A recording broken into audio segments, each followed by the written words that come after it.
কালাম পরিবেশন করে শোনাবো, আশা করছি ভালো লাগবে। শুনবে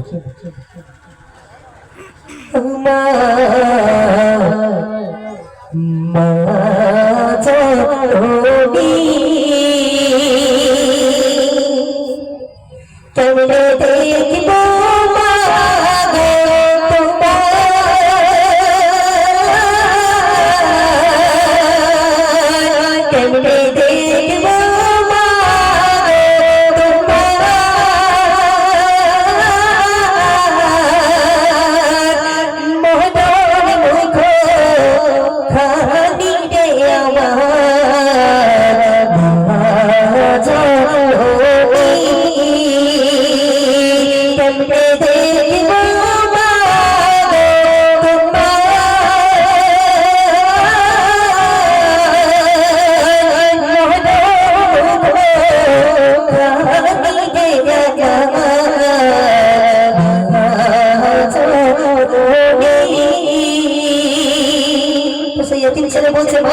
তুমি আমাদের ছেড়ে কোন দেশে চলে গেছো, তোমাকে তো আমি খুঁজে পাচ্ছি না, তোমাকে আমি দেখতে পাচ্ছি না। তাই খুবই ছন্দের মাধ্যমে সেই এতিম ছেলের মনে রাজু পবন ফাটিয়া খুবই ছন্দের মাধ্যমে ফিরেছে। শুনবে কোন দেশেতে চলে গেলে মা মায়াটা ফেলে, দেশেতে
আরো কি বলছে কবি ছন্দের মাধ্যমে লিখছে। শুনবে সে এতিম ছেলে বলছে মা তোমার মতো দুনিয়াতে এত আপন হবে না, আর মায়ের মতো আপন হবে, সত্যি যে মায়ের মতো আপন কেউ হবে না। সেই এতিম ছেলের মনের আরজ পাওয়া না পারিয়া কবি ছন্দের মাধ্যমে কি লিখছে। শুনবে মায়ের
আর কি বলছে বলছে মা তোমার স্মৃতি তোমার কথাগুলো আজও আমার মনে ঢাকা রয়েছে, তো এই কথাগুলো আমি ভুলতে পারছি না আর তোমাকে ভুলতে পারছি না। সেই সম্পর্কে কবি ছন্দের মাধ্যমে কি লিখছে। শুনবে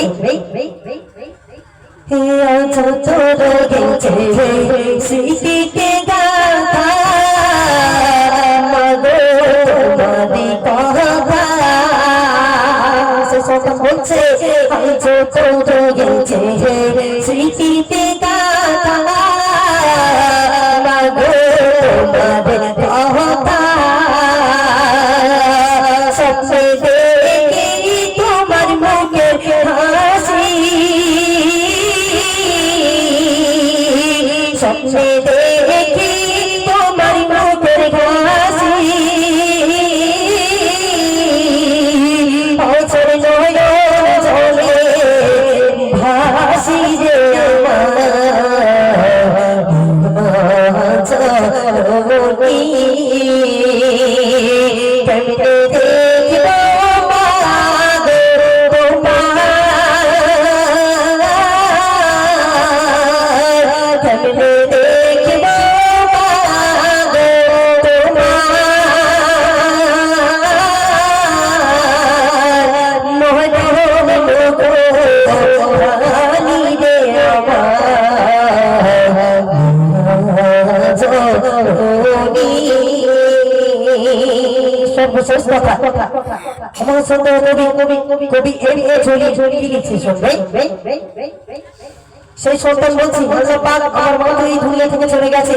তো আমার মাকে তুমি জান্নাত নসিব করো তো সর্বশেষ কথা কবি আমাদের মধ্যে লিখছে শুনবে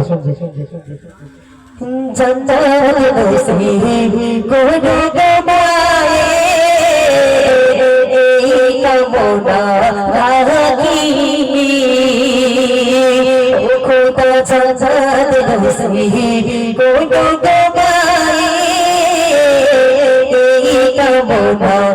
রাখি জান্নাত নসিব করো গো খোদা এই কামনা রাখি কবুল করো খোদা কবুল করো খোদা দয়াময় কবুল করো খোদা দয়াময়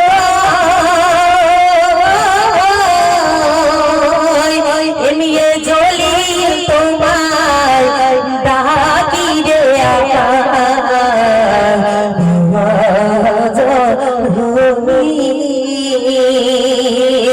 কেমনে দেখিব মাগো তোমার কেমনে দেখিব মাগো তোমার মহরণী মুখ রানী রে আমার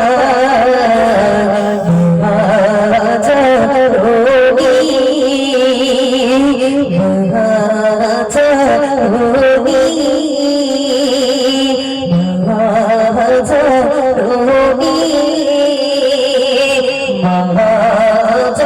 জননী